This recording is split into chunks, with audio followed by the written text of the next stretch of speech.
Assalamualaikum warahmatullahi wabarakatuh. Nama saya Rahmatang dari kelas Ekonomi Syariah 4C. Jadi saya membuat video ini dalam rangka memenuhi tugas mata kuliah aspek hukum ekonomi. Saya akan menjelaskan salah satu materi keterkaitan antara hukum dan ekonomi, yaitu anti monopoli dan praktik curang atau persaingan yang tidak sehat. Langsung saja kita masuk ke materinya. Sebelum kita masuk secara lebih dalam mengenai materi ini, terlebih dahulu kita harus mengetahui pengertian dari monopoli itu sendiri dan praktik curang itu sendiri atau persaingan yang tidak sehat itu sendiri.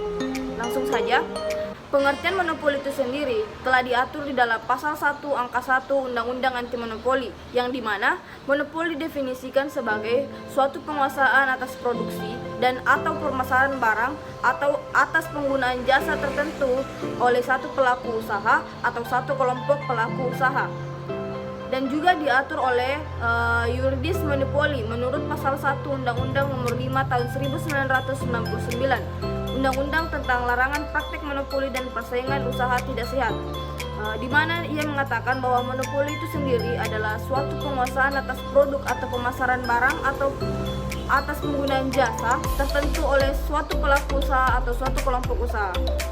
Atau dengan kata lain, monopoli itu ada jika ada salah satu pelaku usaha yang melakukan memproduksi atau menjual suatu barang tertentu pada pasar yang bersangkutan. Materi yang kedua ialah pengertian persaingan curang atau persaingan yang tidak sehat.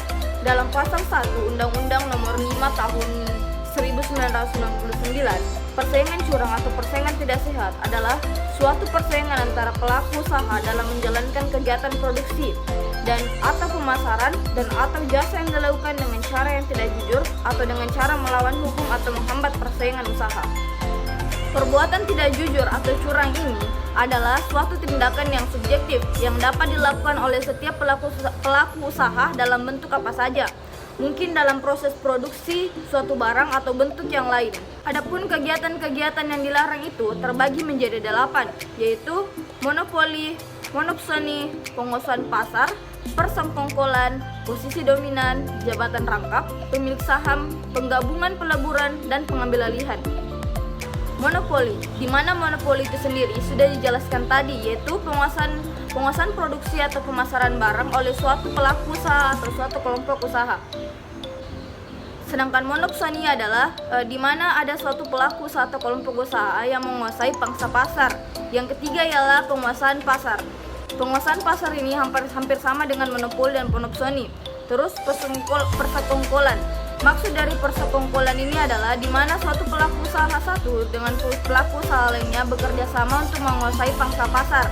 Terus posisi dominan, di mana para pelaku usaha ini tidak mempunyai pesaing. Terus jabatan rangkap, maksud dari jabatan rangkap ini yaitu apabila dia menjadi direksi di suatu perusahaan dan menjadi direksi di suatu perusahaan yang lain. Selanjutnya ialah pemilik saham. Dan yang terakhir ialah melakukan penggabungan, peleburan, dan pengambil alihan. Adapun perjanjian yang dilarang ada 10. Yang pertama ada oligopoli, penetapan harga, pembagian wilayah, pemboikotan, kartel, trust, oligopsoni, integrasi vertikal, perjanjian tertutup, dan yang terakhir ialah perjanjian dengan pihak luar negeri. Yang pertama saya jelaskan oligopoli. Maksud dari oligopoli ini di mana ada suatu produsen atau pembeli hanya berjumlah sedikit dan dia bisa memengaruhi harga pasar. Inti dari perjanjian dilarang ini adalah di mana suatu pelaku usaha dilarang untuk melakukan pembentukan suatu harga sesuai keinginannya masing-masing.